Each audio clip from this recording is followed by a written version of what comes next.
All right, TV versus monitor. It's the classic tech dilemma, right? On the surface, it seems like it's just about screen size. But is it really? Is there one perfect display that can truly do it all? Well, today, we're going to settle this debate once and for all. You know the feeling. You're setting up a home office, you're building a new gaming rig, or maybe you're trying to create that perfect home theater. You need a new screen. And let's be honest, the lines between TVs and monitors have never been blurrier. Okay, let's dive right in. The key here isn't to ask which one is better, but to ask which one is the right tool for the job. Think about it. A hammer and a screwdriver are both amazing tools, but you'd never use a hammer on a screw. It's the exact same logic for your screen. So to pick the right tool, first we need to get a handle on a few key technical differences. Don't worry, this isn't going to be a boring lecture. These are just the core ideas that make everything else just click into place. Once you get these, the right choice becomes so much more obvious. First up, response time. This one is all about pure speed. It measures in milliseconds how fast a single pixel can shift from one color to another. A really low number here means you get super crisp, clear motion without any of that annoying blur or ghosting when things are moving fast, like in an action movie or a competitive game. Next, we've got refresh rate, which we measure in hertz. This is just how many times the entire screen redraws the picture every single second. A higher number, like 120 hertz or even more, is what gives you that incredibly fluid, buttery smooth motion that makes everything from just scrolling a web page to playing a high-speed game feel so much more responsive. And finally, let's talk about pixel density, or PPI. Now, this one is absolutely critical. It's not just about the resolution, like 4K. It's about how many of those little pixels are physically crammed into each inch of the screen. A high PPI is what gives you that razor-sharp text and crystal-clear image when you're sitting up close, like you would be at a desk. So here's our little cheat sheet. What this table really shows us are two completely different design philosophies. Monitors, they're engineered for speed and precision when you're right up close.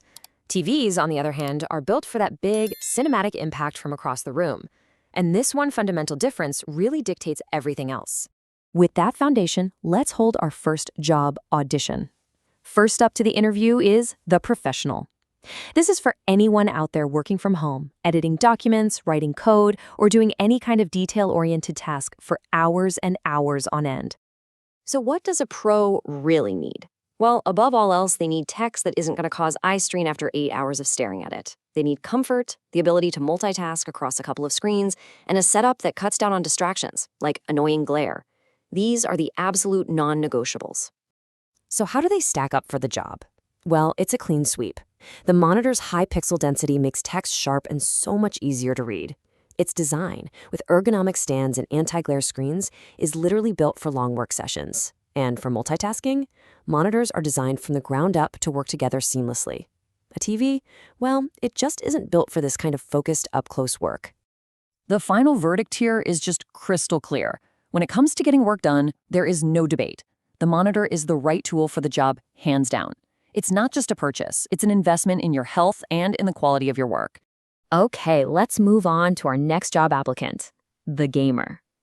Now, this is where things get really interesting because gamer isn't just one type of person, right? Their needs can be totally different, from a hyper-competitive esports player to someone who just wants to get lost in a beautiful cinematic world. A gamer's list of priorities is really a balancing act. On one hand, you have the absolute need for speed. That's low lag and high refresh rates for a competitive edge. But on the other hand, you also want that spectacle, a huge immersive screen with stunning HDR that makes these game worlds feel totally real. And when we put them head to head, we see a split decision. For pure, raw speed and responsiveness, the monitor is the undisputed champion. It gives you that lightning-fast performance you need for competitive play. But for that cinematic, jaw-dropping visual experience, the TV's massive size and incredible HDR technology absolutely take the prize. So the crucial point is this. It all comes down to what kind of games you play. If you're chasing high scores on a leaderboard in a fast-paced shooter, a monitor gives you a real measurable advantage. But if you're exploring a massive, beautiful open world, a great TV is going to deliver a much more breathtaking experience. And for our final job interview, let's bring in the cinephile. This is all about the pure, unadulterated joy of kicking back and watching movies and shows. We're talking about trying to recreate that dark, magical theater experience right in your own home. So what does a movie lover really want? It's pretty simple, actually. A screen that's big enough to just get lost in. Picture quality, especially HDR that makes you literally say, wow. Colors that look exactly like the director wanted them to. And of course, a seamless, easy way to get to all your favorite content. And in this category, well, it's not even a contest. It's a knockout. TVs are purpose-built for this exact job. They deliver the size, the world-class HDR performance, and the convenience of smart features in a way that monitors simply aren't designed to even compete with. The verdict here is as clear as it gets. If your number one goal is the ultimate movie-watching experience, the TV isn't just the right tool, it's pretty much the only tool that truly gets the job done on a consumer level. Okay, so after seeing how each display performs at these very different jobs, how do you make your final call? Let's pull all of this together into a simple, actionable guide that's going to help you choose with total confidence. Before you think about anything else, specs, brand, anything, I want you to ask yourself this one simple question. How far away will I be sitting? This is the great filter. If the screen is going on a desk, you need a monitor. If it's going across the living room for your couch, you need a TV. Seriously, this one factor solves about 90% of the dilemma right there. So here is your final checklist. Step 1, lock in your viewing distance, desk or couch. Step 2, identify your single most important activity, your primary job for this screen, and just pick the winner from our auditions. And step 3, be realistic about your space and your budget. You follow these 3 steps, and you really can't go wrong. And that brings us to the end. We've seen some pretty clear winners for specific jobs today, but you know technology is always moving forward.